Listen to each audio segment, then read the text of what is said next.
नमस्कार. एम.एन. न्यूजमध्ये आपले सर्वांचे मनापासून स्वागत.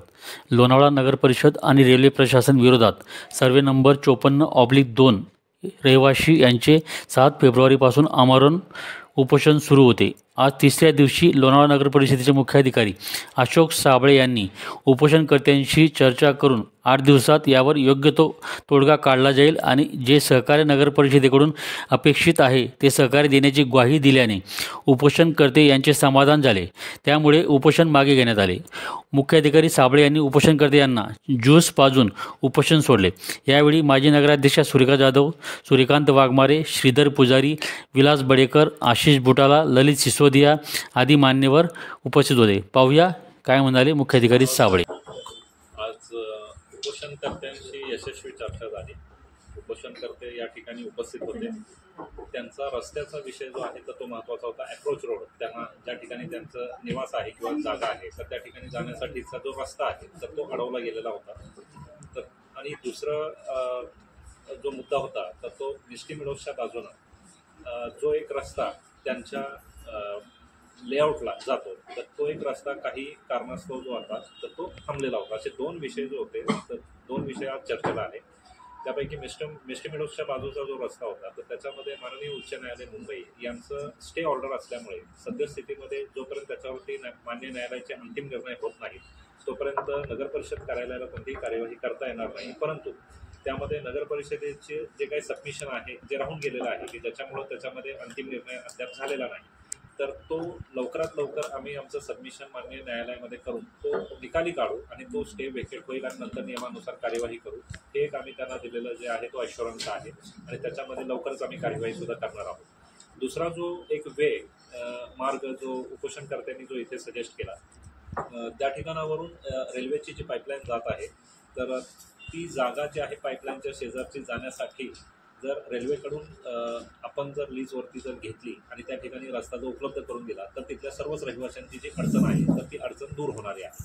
तर त्या संदर्भात सुद्धा आपण त्यांना असं अश्युअर केलेलं आहे आज की नगर परिषदेचे टाउन प्लॅनिंग विभागाचे एक जबाबदार अधिकारी आणि त्यांचा एक प्रतिनिधी हे मुंबईला DRM ऑफिसला जातील आणि तिथे त्या प्रस्तावासोबत तिथल्या अधिकाऱ्यांशी चर्चा करून त्यांना कोणत्या फॉर्मॅटमध्ये तो प्रस्ताव त्यांना आपल्याला सबमिट करावायचा आहे त्या फॉर्मॅटमध्ये आपला प्रस्ताव त्यांच्याकडे जाईल आणि ती जागा रेल्वेकडून आपण लीजवरती घेऊन त्याचं जे काही फीज असेल ती LMC कडून आपण भरून त्या रस्त्याचं कामसुद्धा जे आहे तर ते आपण मार्गी लावणार आहोत.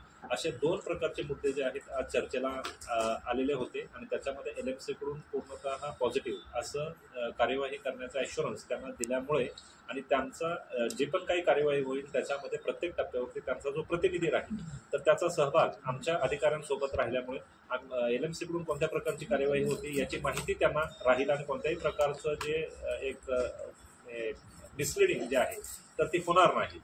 अशा पद्धतीचा ॲश्युरन्स दिल्यामुळे आणि उपोषणकर्त्यांचं त्यानंतर समाधान झाल्यामुळे त्यांनी आज जे आहे तर ते उपोषण सोडलेलं आहे आणि विदिन अ वीक आम्ही जे त्यांना अश्युअर्ड केलेलं आहे त्याच्यावरती युद्ध पातळीवरती प्रशासन आणि आमचे सर्व अधिकारी जे आहेत तर वर्कफुट बेसिसवरती ते काम करतील.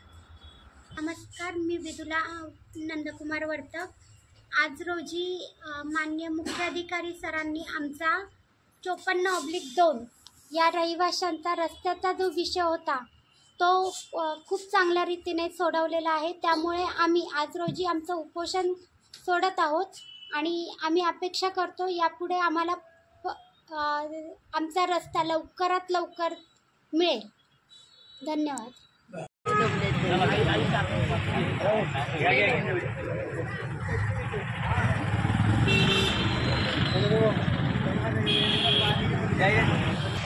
सर्वपक्षीय सदस्य, सर्व माजी नगरसेवक, नागरिक व सर्व पत्रकारांचे आभार मानते. त्यांनी आम्हाला या उपोषणासाठी तसेच जेव्हापासून रस्त्याचा विषय चालू आहे तेव्हापासून सर्व पत्रकारांनी व सर्व पक्षीय सदस्यांनी आम्हाला जी मदत केली त्यासाठी मी त्यांचे आभार मानते.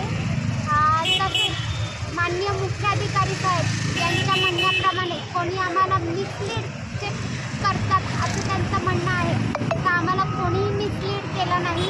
मी स्वतः वकील आहे, मी कायद्याने चालली पण कोर्टाच्या निर्णयापुढे काही झालं नाही म्हणून आम्हाला हा पर्याय निवडावा लागला. हा सर्वस्वी आमचा रहिवासी आदिवासींचा निर्णय होता.